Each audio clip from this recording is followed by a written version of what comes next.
தாய் தமிழ் உறவுகளுக்கு வணக்கம். முன்னாள் முதலமைச்சர் தேர்தலில் போட்டியிட மறுப்பு.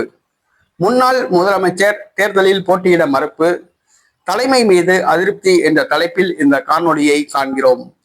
2026 தமிழக சட்டசபை தேர்தல் நடைபெறுகிறது. தமிழக சட்டசபை தேர்தலோடு சேர்த்து மேற்கு வங்காளம், அஸ்ஸாம், கேரளா, புதுச்சேரி ஆகிய மாநிலங்களுக்கும் தேர்தல் நடைபெறுகிறது.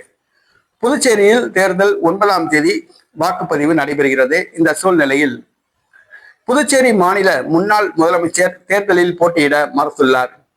புதுச்சேரி மாநில முன்னாள் முதலமைச்சர் காங்கிரஸ் கட்சியை சார்ந்த நாராயணசாமி 3 முறை ராஜ்யசபா உறுப்பினராக பதவி வைத்தவர். காங்கிரஸ் கட்சியின் மூத்த தலைவர் ஆவார். இவருக்கு வயது 80 வயது ஆகிறது. திமுக காங்கிரஸ் இடையே ஒப்பந்தம் ஏற்படாத காரணத்தினால் 30 தொகுதிகளிலும் காங்கிரஸ் திமுக வேட்பாளர்கள் வேட்பு மனுக்களை தாக்கல் செய்தனர். அதில் நாராயணசாமியும் தான் போட்டியிட்டு வெற்றி பெற்ற தொகுதியில் மீண்டும் மனு தாக்கல் செய்தார். ஒப்பந்தம் ஏற்பட்ட பிறகு சம்பந்தப்பட்ட ஒதுக்கீடு செய்யப்பட்ட தொகுதிகளை தவிர மற்ற தொகுதிகளில் வேட்பாளர்கள் வாபஸ் வாங்கினர். ஆனால் நாராயணசாமி மனு தாக்கல் செய்த அந்த தொகுதியில் வேறு ஒரு காங்கிரஸ் வேட்பாளர் மனு தாக்கல் செய்தார். அவருக்கு ஏபி ஃபார்ம் வழங்கப்பட்டது. நாராயணசாமிக்கு ஏபி ஃபார்ம் வழங்கப்படவில்லை. நாராயணசாமி ஆதரவாளர்கள் முற்றுகையிட்டனர். தலைமை கண்டுகொள்ளவில்லை. நாராயணசாமி அவர்களை சுயேட்சையாக போட்டியிடும்படி ஆதரவாளர்கள் கூறினர். ஆனால் நாராயணசாமியோ தனக்கு சொந்த நலனை விட கட்சிதான் முக்கியம் என கூறி தற்பொழுது அவர் தேர்தலில் போட்டியிட மறுத்துவிட்டார். காங்கிரஸ் கட்சி நாராயணசாமிக்கு எம்எல்ஏ சீட் கொடுக்க மறுத்துவிட்டது.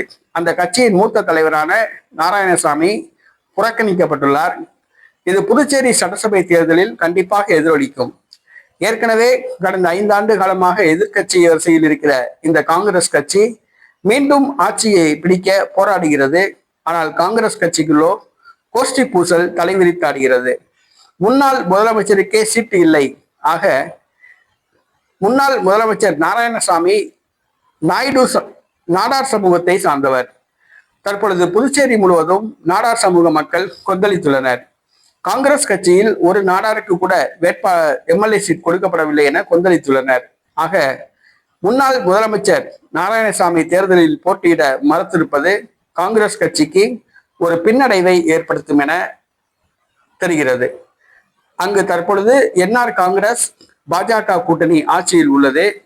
தற்பொழுது நாராயணசாமிக்கு சீட்டு கொடுக்காததன் மூலமாக மீண்டும் காங்கிரஸ் தோல்வியை தழுவும் என எதிர்பார்க்கப்படுகிறது.